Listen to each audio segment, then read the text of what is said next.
દર્શકો, જય શ્રી કૃષ્ણ, સુપ્રભાત. આજે આપણે જાણીશું કે વ્યતિપાતનું વ્રત કેવી રીતે કરી શકાય, તેમાં શું કરવાનું હોય. પણ એ પહેલાં પ્રાર્થના કરી લઈએ.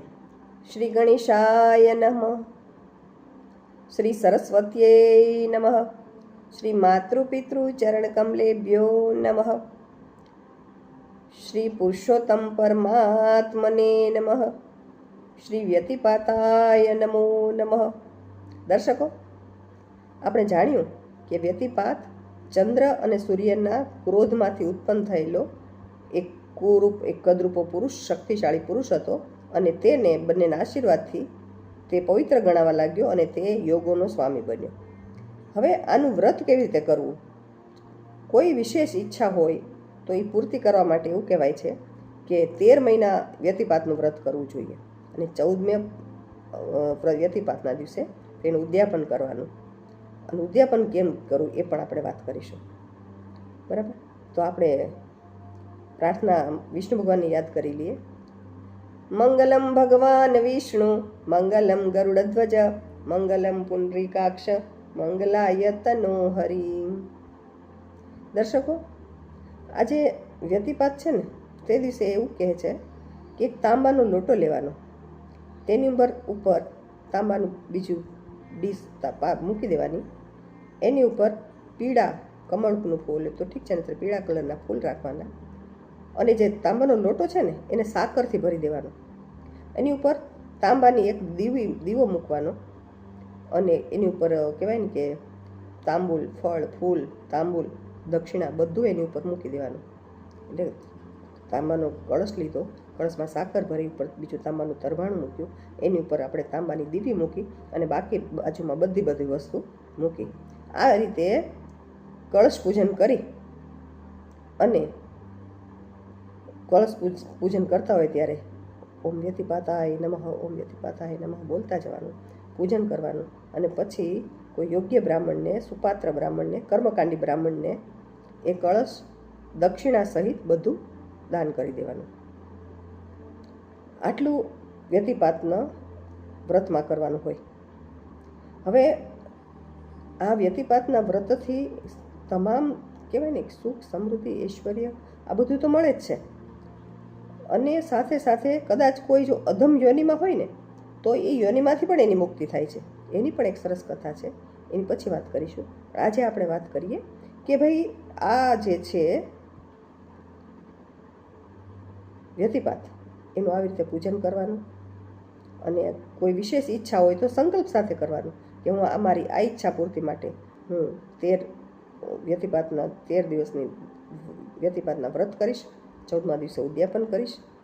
અને ઉદ્યાપનની અંદર 14મા વ્યતિપાતના દિવસે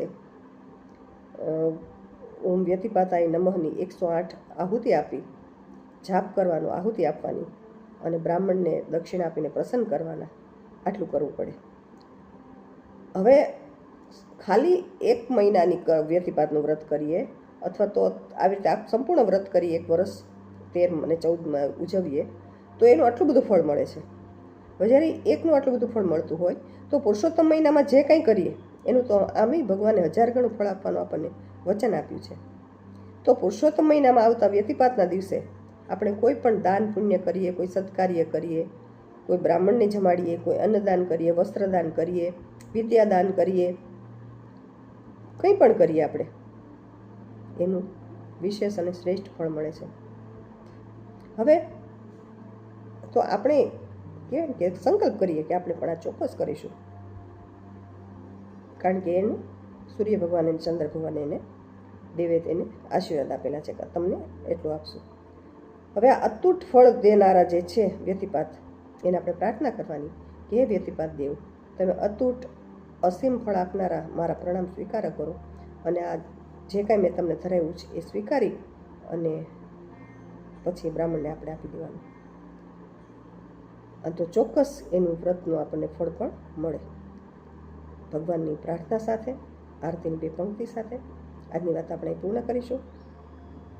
શ્રી કૃષ્ણ ગોવિંદ હરે મુરારી, હે નાથ નારાયણ વાસુદેવા, શ્રી કૃષ્ણ ગોવિંદ હરે મુરારી, હે નાથ નારાયણ વાસુદેવ. ઉતારો આરતી પુરુષોત્તમ ઘરે આવ્યા, જીણે જીણે ચોખલીએ ને મોતીડે વધાવ્યા રે. ઉતારો આરતી પુરુષોત્તમ ઘરે આવ્યા, કુબજા ઉપર કરુણા કીધી, ચંદન લઈને સિદ્ધિ કીધી, ચરણે રાખી લીધી રે. ઉતારો આરતી પુરુષોત્તમ ઘરે આવ્યા. બોલો પુરુષોત્તમ ભગવાનની જય. દર્શકો, આવતીકાલે પાછી આપણે વ્યતિપાતથી કઈ રીતે અધમ યોનિમાંથી મુક્તિ થઈ એની આપણે એક નાનકડી વાત કરશું, કથા કરીશું. તો આજે આપણે આટલી વાત સાથે પૂર્ણ કરીએ. ચાલો, આવજો.